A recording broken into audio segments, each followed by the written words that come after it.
दोस्तों, मैं फराज मलिक।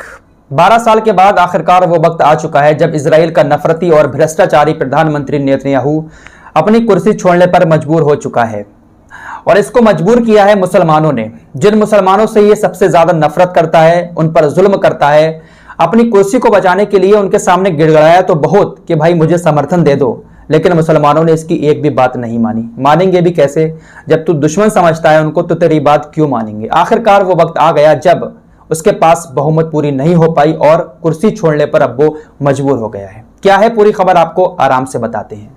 कल ही मैंने आप लोगों से कहा था ना कि 2-4 दिन के अंदर अंदर इजराइल का प्रधानमंत्री नेतन्याहू अपनी कुर्सी से हट जाएगा और उसके बाद उसको जेल भी हो जाएगी। लेकिन कुछ लोगों को मेरी बातें हजम नहीं होती हैं। उनको लगता है कि मैं अफवाहें फैला रहा हूं, ऐसे ही तुक्के मार रहा हूं।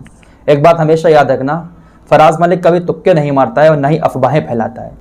बहुत सारी रिसर्च करता हूं किसी भी रिपोर्ट को तैयार करने के लिए, उसके बाद आपके सामने रिपोर्ट रखता हूं। नई खबर देने के लिए और बहुत सारी बातें बताने के लिए बहुत सारी रिसर्च करना पड़ती है, उसके बाद आपके सामने रिपोर्ट रखता हूं। इसलिए आपको शायद अलग सी लगती होगी मेरी रिपोर्ट के ये क्या बोल दिया मैंने अचानक से, लेकिन एकदम सही बात बताता हूं। कल जो मैंने आप लोगों को इजराइल की राजनीति के बारे में थोड़ी सी इन्फॉर्मेशन दी थी, जिन लोगों ने वो वीडियो नहीं देखा है लिंक डिस्क्रिप्शन में, आप जाकर वहां पर देख सकते हैं। लेकिन फिर भी थोड़ी सी जल्दी से बातें यहां पर आपको बता देता हूं।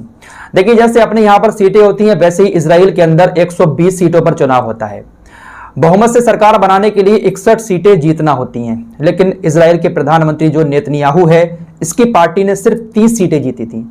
इसके बाद इसने कुछ पार्टियों से गठबंधन किया और 59 सीटों पर पहुंचकर प्रधानमंत्री की कुर्सी पर बैठ गया।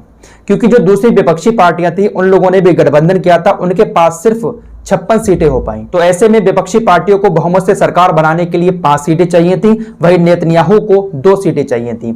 अब मैंने आपको बताया था कि एक मुस्लिम पार्टी है जिसके पास 5 सीटें हैं। सारा खेल जो है इन्हीं 5 सीटों पर है। नेतन्याहू भी इस पार्टी को अपने पास करने की कोशिश कर रहा है, वहीं दूसरी जो विपक्षी पार्टियां हैं वो भी उनको अपने पास करने की कोशिश कर रही हैं। लेकिन भाई, जब मुस्लिम पार्टी है तो नेतन्याहू का साथ कैसे दे सकती है?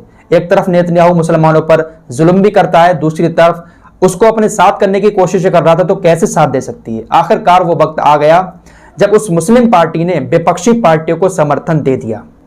विपक्षी पार्टियों को समर्थन दे दिया है और उसके पास अब 61 सीटें हो चुकी हैं। नेतन्याहू के गठबंधन में सिर्फ 59 सीटें रह गई और जो विपक्षी पार्टियां हैं उस मुस्लिम पार्टी के समर्थन के बाद 61 सीटों पर पहुंच चुकी हैं और बाकायदा अब इजराइल के अंदर नया प्रधानमंत्री 1 या 2 दिन में शपथ ले लेगा। और जो नए प्रधानमंत्री बन रहे हैं उनके बारे में थोड़ा सा आप लोगों को बता देते हैं। इनका नाम है नफ्ताली बेनेट।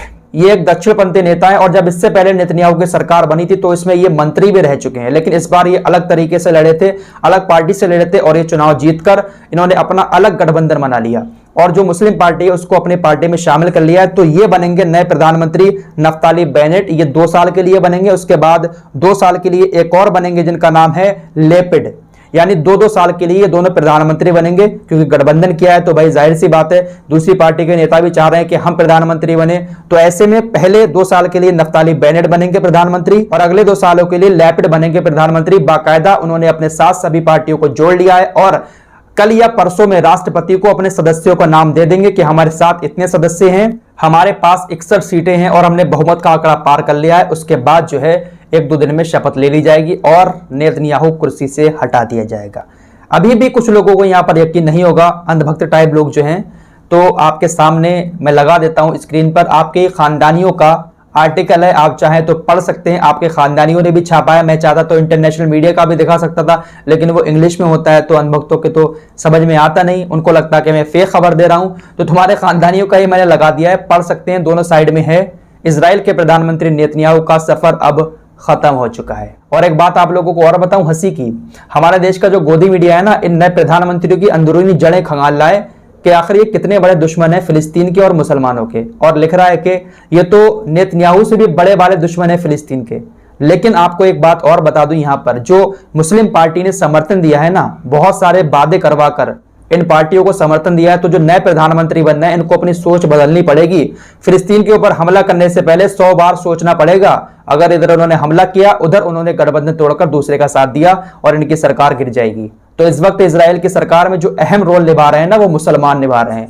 एक तरीके से देखा जाए तो इजराइल की सरकार इस बार बनाई ही मुसलमानों ने है। तो ये अच्छी खबर है फिलिस्तीन और गाजा के लोगों के लिए कि नई सरकार के आने के बाद हो सकता है कि कुछ संबंध अच्छे हो जाएं और कोई फैसला निकल आए, और ये जो बमबारी होती रहती है और सेना जाकर वहां पर परेशान करती है तो शायद इसमें कमी आए, क्योंकि मुस्लिम पार्टी का गठबंधन रहेगा। तो अभी भी जिन लोगों को यकीन नहीं है तो 2 दिन का सब्र और कर लो, दूध का दूध और पानी का पानी आपके सामने आ जाएगा। या फिर थोड़ी सी भी भेजे में अकल है तो गूगल करके खुद देख लो, कितने सारी आपको खबरें ऐसे मिल जाएंगी जहां पर नेतन्याहू की कुर्सी छिनती हुई नजर आ रही है। तो अंधभक्तों, पप्पा तो गए।